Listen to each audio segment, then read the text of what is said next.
Hello everyone, welcome to Best Recipes with Sharon.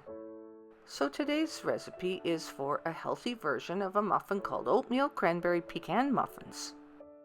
These are great for a snack or an excellent breakfast muffin. The base of the batter has oatmeal in it, and then to complement it really well and give it a little nutty flavor, there's the pecans and then the sweetness of cranberries.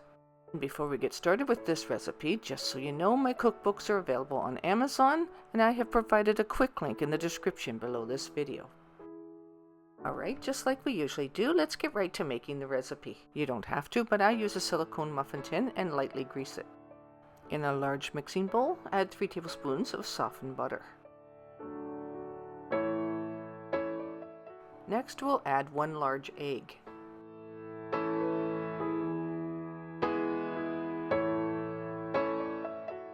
Now I add 3/4 of a cup of firmly packed brown sugar. Just go ahead and mix that together just until it's well incorporated. You don't want to overmix muffins, so be careful if you're using a mixer. Next ingredient is 1 cup of rolled oats. Mix that in a little bit, and then add 3/4 of a cup of milk.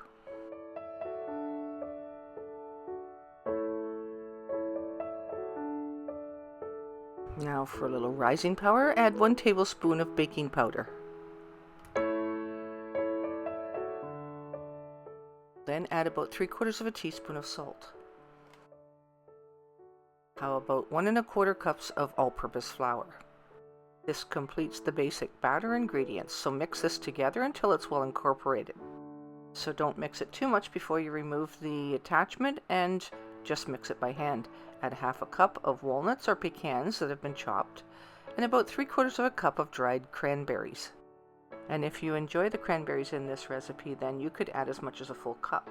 You can go ahead and spoon your batter into the prepared muffin pans. This batter makes enough for about 12 small muffins.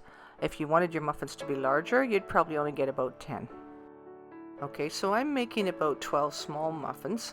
So the baking time is going to be according to that. So we're going to preheat the oven for 350 degrees Fahrenheit. I'm going to place this in the oven on the middle rack, and these will take somewhere between 20-25 minutes to be fully baked through.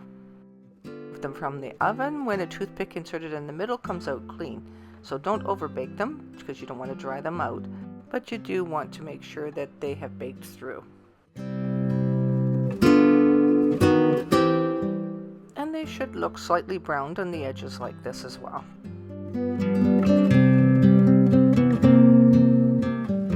Let them sit and cool off for about 10 minutes, and then go ahead and pop them out of the pan. These can be kept in the fridge for a few days, or they can be frozen for a few weeks.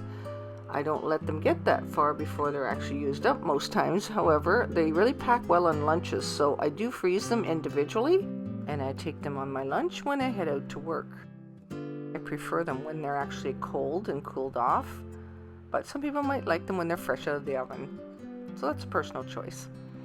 So I hope you enjoyed today's video, and that you'll make these and enjoy them as well. And until next time, happy eating. Now go make some.